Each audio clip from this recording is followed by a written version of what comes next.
Major support for Carolina Business Review provided by Colonial Life, providing benefits to employees to help them protect their family, their finances, and their futures. High Point University, the premier life skills university, focused on preparing students for the world as it is going to be. And Sonoco, a global manufacturer of consumer and industrial packaging products and provider of packaging services with more than 300 operations in 35 countries. The inside story, inside baseball, inside edition. It's always the inside part that we want to know that doesn't always make it to the public dialogue. I'm Chris William, and welcome again to the most widely watched and longest running program on Carolina business, policy, and public affairs, seen each and every week across the Carolinas now for over 30 years. This time, we call it our Insiders Panel. And what is going on here at the beginning of the year, and what is important to remember, and what should we look for? We will have an inside dialogue about that, and we will start now. Stay with us. Gratefully acknowledging support by Martin Marietta, a leading provider of natural resource-based building materials, providing the foundation upon which our communities improve and grow. Blue Cross Blue Shield of South Carolina, an independent licensee of the Blue Cross and Blue Shield Association. Visit us at southcarolinablues.com. The Duke Endowment, a private foundation enriching communities in the Carolinas through higher education, healthcare, rural churches, and children's services. On this edition of Carolina Business Review, Christopher Chung from the Economic Development Partnership of North Carolina, Donald Thompson of the Diversity Movement, Sepi Saidi from Sepi Inc., and Andy Brack of the Charleston City Paper and Statehouse Report.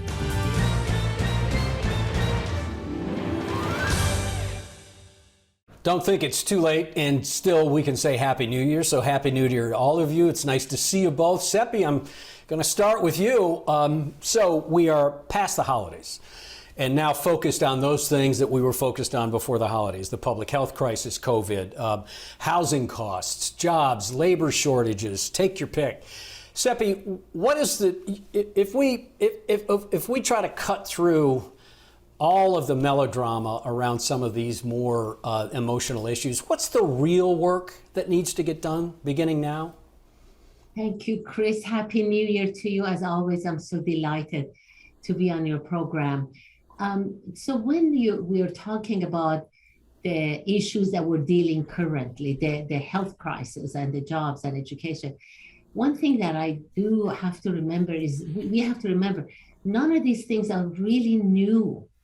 For if you think about it, throughout the decades and history, a growing state, a growing economy, there are always things like that happens.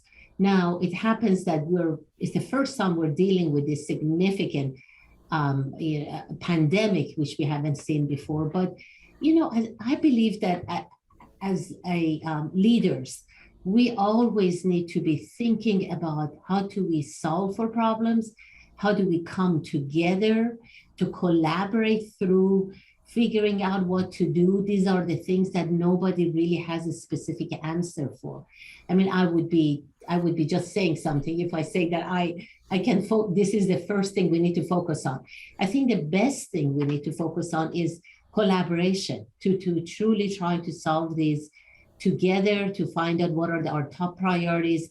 North Carolina is an incredible state, growing. The economy is just booming. I think that's a positive light we need to focus on, and to focus on how can we move that ball forward together to get beyond all of these. How can we increase our access to broadband? How can we invest better in infrastructure? How can we public education or healthcare?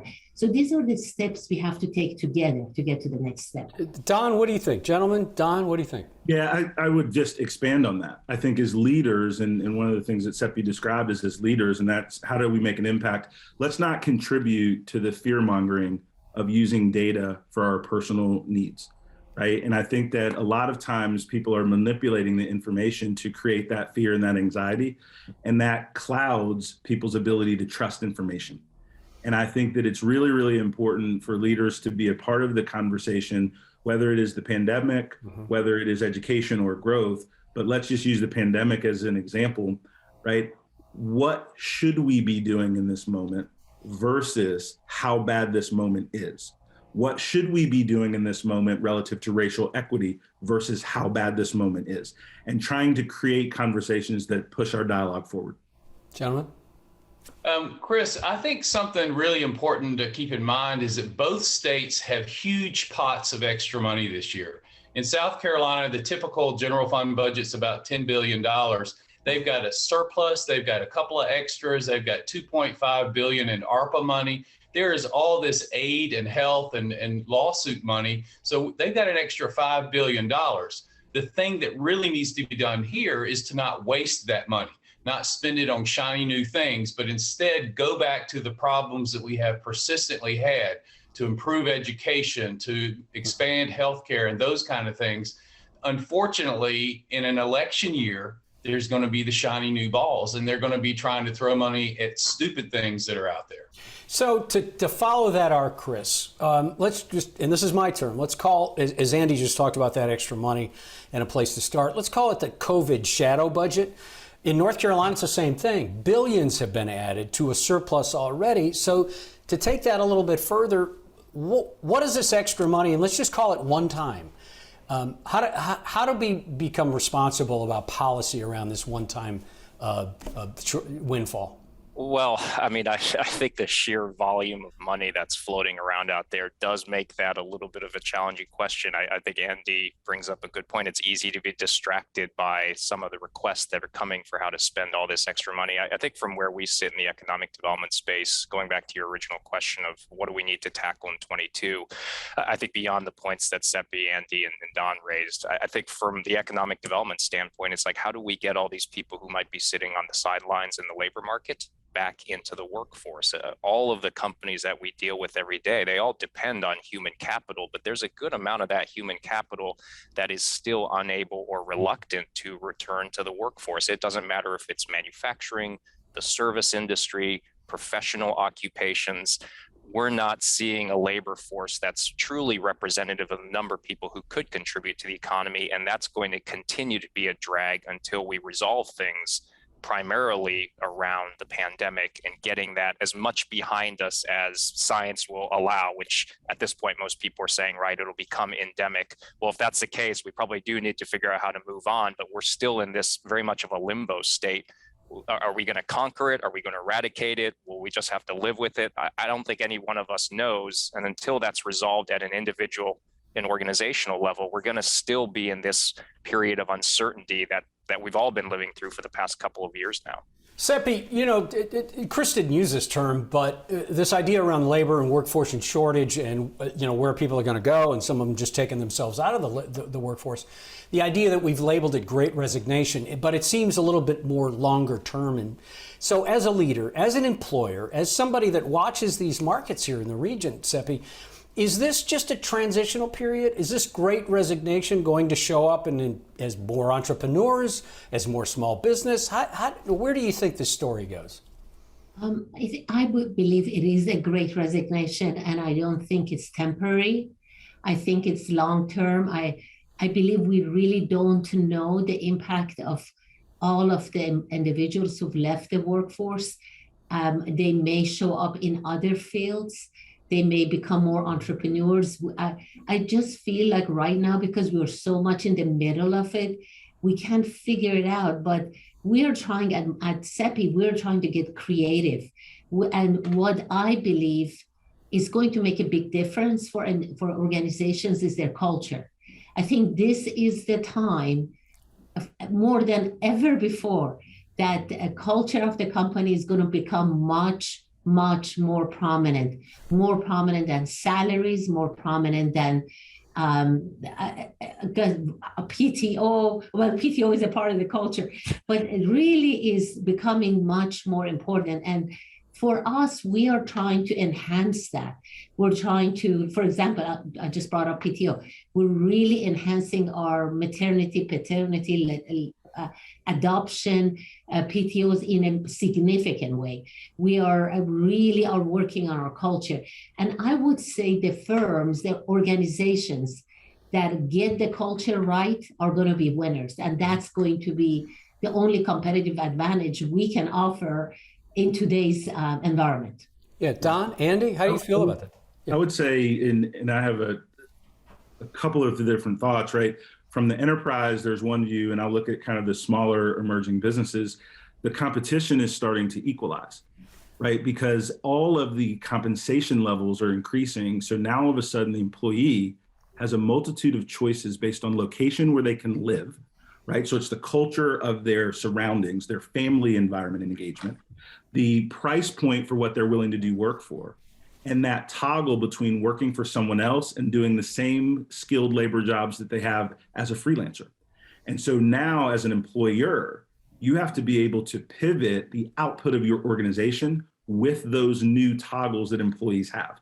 That means you can't build an organization with an expectation of everybody being on premise, because you then shrink your recruiting pool.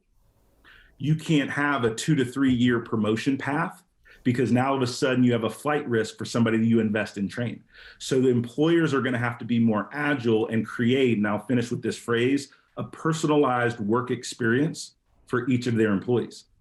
And that may seem really daunting if you have a big organization, but it doesn't matter. You're going to have to get at a personalized level for your employees and build that career path and planning as a part of management excellence. Andy, I wonder how much empowerment that employees feel coming out of COVID, in COVID, we're still in COVID, but I wonder how much empowerment and leverage and vision and that we can all think more in these strategic, broad sweeping terms, because there is so much liquidity and because companies have become much more pliable with their employees. And how long does that last?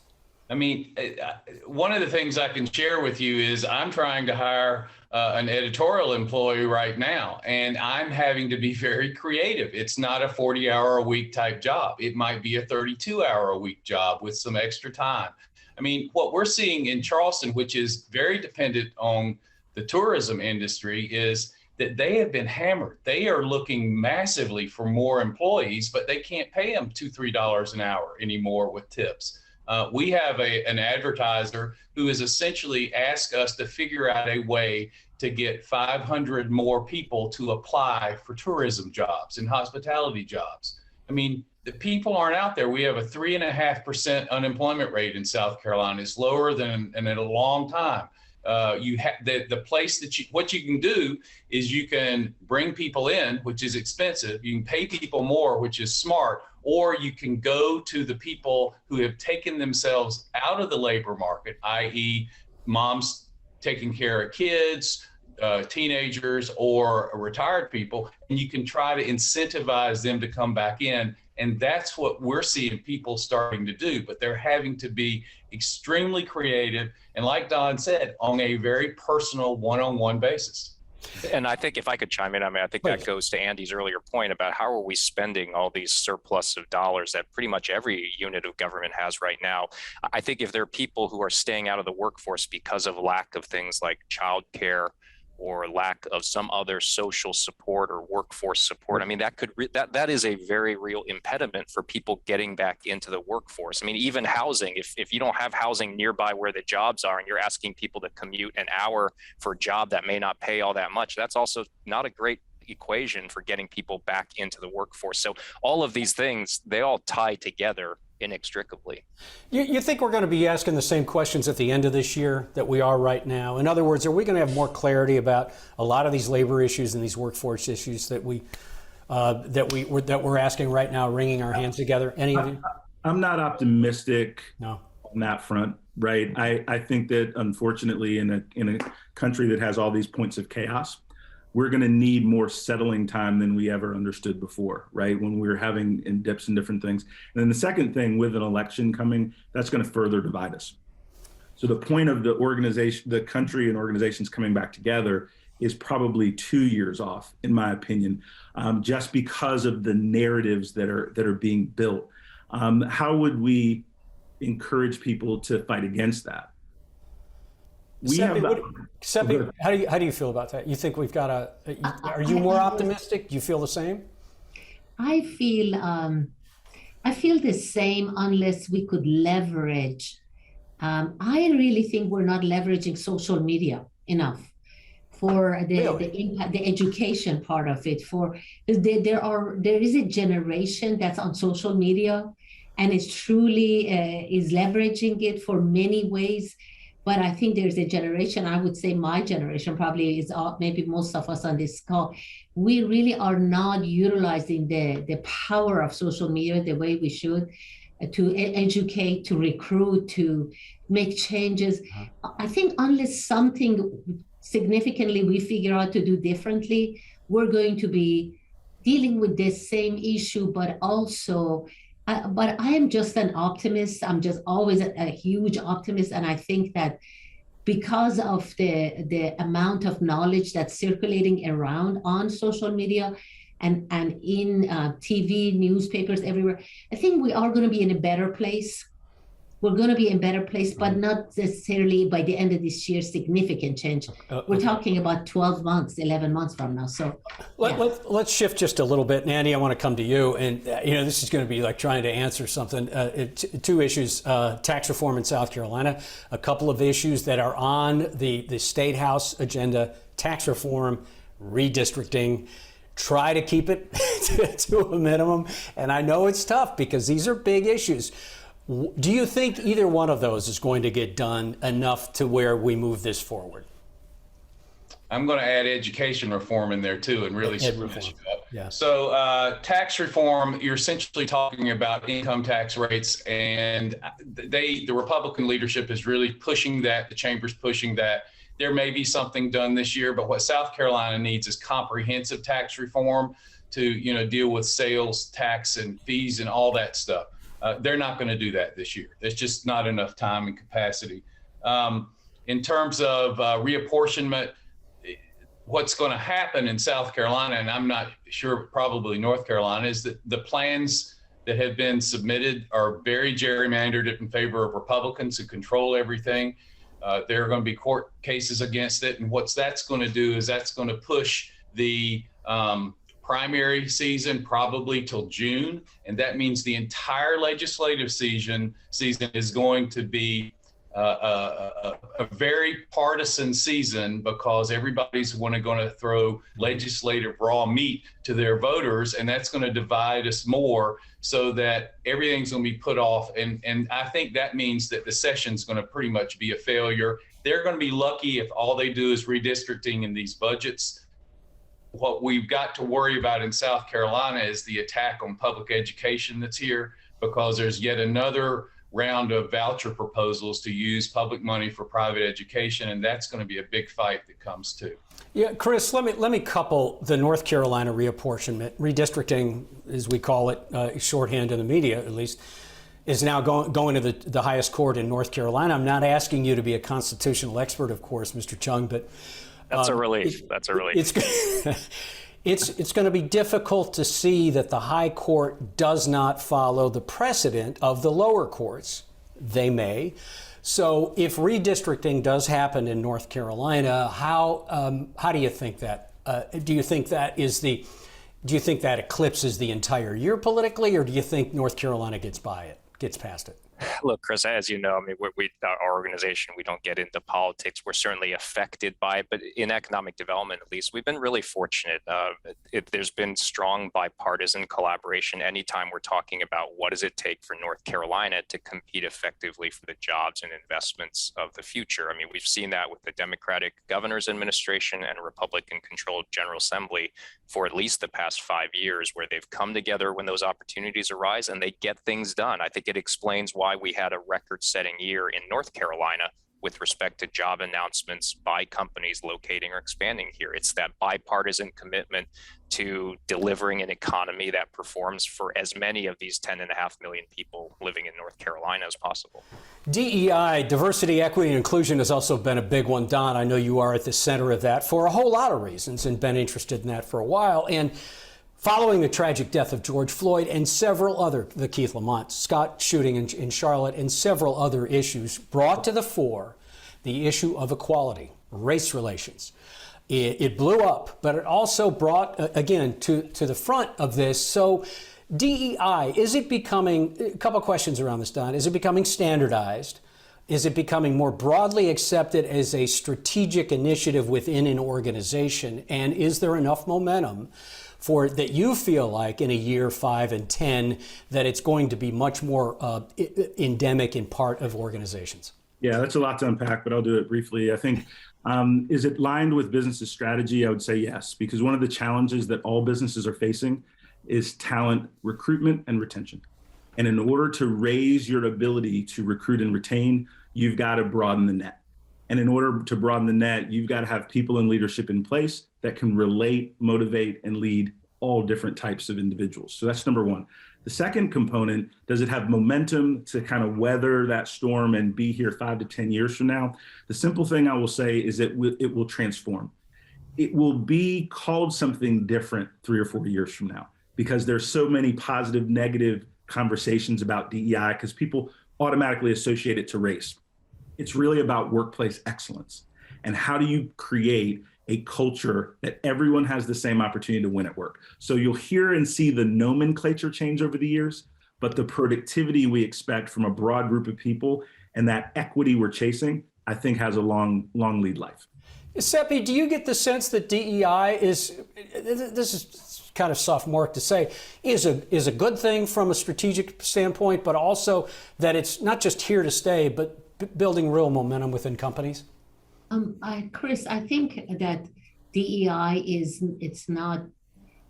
I'm going away from it being popular or fashionable to being the right thing, important thing.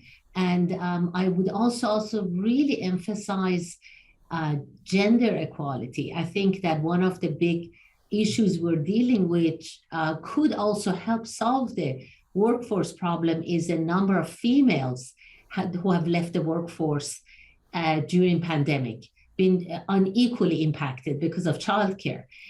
So couple that with the race issues that long been a part of our challenges in the society, huge challenges in the society. So I'm very excited to see all the conversation. I'm very excited to see all the education.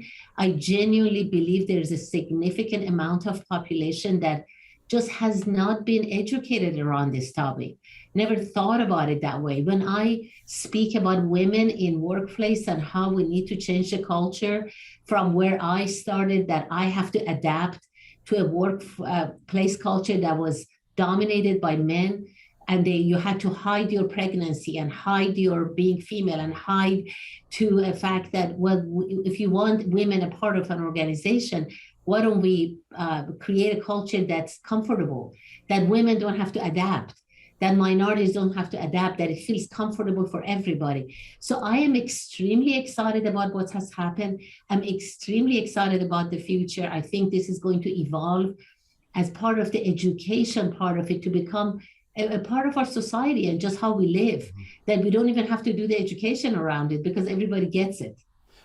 We've got a few minutes left. I don't want to pick out a couple of regional specific issues. Andy, not surprising to you, living in the Low Country, you've watched a lot of growth over the decades in not just Charleston, the Grand Strand, but of course across the state and across the region. Is Charleston still one of the hottest places for growth in the country? Is it become a crisis, though, from a cost to build, transportation, infrastructure, and now the port with their supply chain issue, even though they're managing it well? What is going on regionally that is going to be a challenge for growth in the next year or so? I think, at least from the people I'm talking to, the challenge to keeping up with growth is having enough people to do the work that needs to be done. I was talking to a trucking company yesterday, and they just don't have enough drivers. I mean, there's a need for human capital more than anything else. The investment capital is here. The tourists are here. It's just we need to be able to have the people in the service sectors to keep up with it. Chris, again, specific now to North Carolina, the Triangle, Research Triangle Park recently announced, the foundation recently announced that they have a project coming online called the Spark, and it's a $1 billion+ bioscience park. As Andy just talked about, of course, human capital and workforce issues. Is this, I'm not going to say legitimate, but do you feel like they will find the traction to eventually see this vision in the intermediate term? Yeah, absolutely. I mean, Spark is just the latest real estate play that's capitalizing on what's long been a foundation of this region's economy, which is the life sciences biotechnology sector. I mean, starting with the three world-class research universities that are here, along with the whole ecosystem of companies that has built up over the past several decades in life sciences.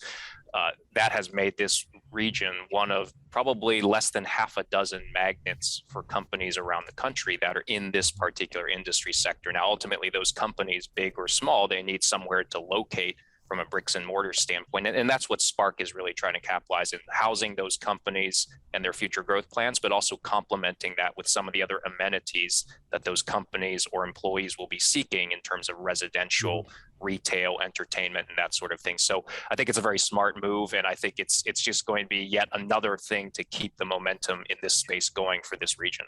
Don, very quickly, you're going to have the last word. We have about 30 seconds left. You know, we've talked about all these broad social policy issues, but what about the economy? Do you expect the economy is going to stay strong for a year, or is that going to come back to haunt us to say, oh yeah, we've got an economic cycle? And you've got about 20 seconds. For me, I'm super optimistic. One of the things that's really powerful, and we'll look at North Carolina and others, is the growth of companies that are finding the Southeast as a sweet spot. And I think they're all driving towards growth. And so the economic engine, I think, is actually very sound. And we need to make sure that it has enough fuel to stay sound. So those creative hiring strategies, those creative childcare strategies and transportation. But I'm optimistic about the future from an economic standpoint. Don, thank you. Optimistic note to end on. Thank you. Sepi, nice to see you. Andy, welcome back. Of course, Chris, always nice to see you. If you have any questions or comments, CarolinaBusinessReview.org. Until next week, I'm Chris William. Have a good weekend.